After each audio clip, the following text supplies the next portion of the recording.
खबरों में बात करते हैं अब ऋषिकेश शहर की।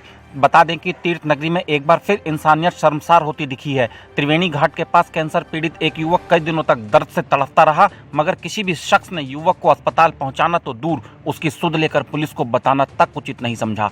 गश्त के दौरान नजर पड़ने पर पुलिस के संज्ञान में मामला आया, जिसके बाद घाट चौकी प्रभारी उत्तम रमोला ने अपनी पूरी टीम के साथ कई चुनौतियों को स्वीकार करते हुए दर्द से तड़प रहे युवक की मदद का बीड़ा अपने कंधों पर उठा लिया। सबसे पहली चुनौती पुलिस के सामने युवक को अस्पताल में भर्ती कराने की थी।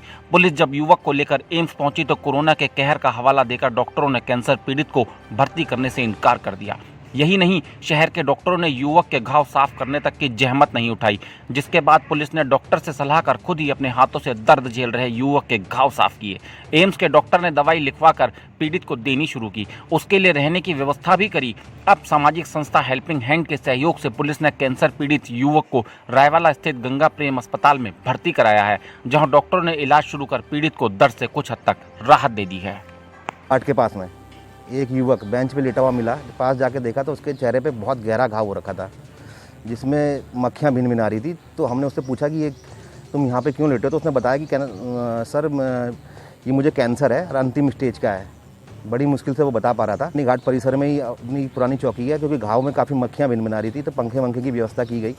एम्स में उसके इलाज के संबंध में जानकारी की तो एम्स प्रशासन द्वारा ये जानकारी मिली कि यहाँ पे क्योंकि कोविड का इलाज चल रहा है, इसलिए नए कैंसर पीड़ित का यहाँ पे एडमिट करना मुश्किल है। तो हमने उसका कोविड टेस्ट करवाया।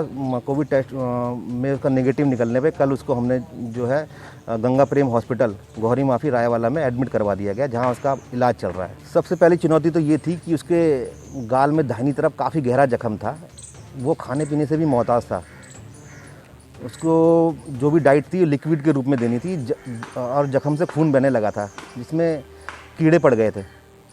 सबसे पहले तो उसके घावों की सफाई करनी ज़रूरी थी, और इस परिस्थिति में, कोविड की परिस्थिति में, कोई भी डॉक्टर उसको उस घाव की साफ़ सफाई करने के लिए बिना कोरोना रिपोर्ट के कोई तैयार नहीं था। उसकी सफाई करके वो एम्स से उसकी दवाइयों का नया पर्चा बनवा के दोबारा दवाइयाँ ली गई। क्योंकि वो खा नहीं सकता था, तो उसको दूध और जूस लिक्विड के रूप में पुलिस द्वारा अपने निजी खर्चे से दिया गया। डेली सुबह, शाम और दिन में जो दवाइयाँ खिलवानी थी, वो दवाइयाँ हमारी पुलिस टीम द्वारा, जो हमारी चौकी परिसर के जो स्टाफ है, इसमें जसवीर, हजीज, गुसाई और भी हमारा जल पुलिस का स्टाफ है, ये सब शामिल थे। इन लोगों ने उसको दवाइयों का बिल्कुल जैसे बच्चे का ध्यान रखते हैं, इन लोगों ने इसका बिल्कुल ऐसा ध्यान रखा। पीने की व्यवस्था की गई, उसके जख्मों की ड्रेसिंग की गई।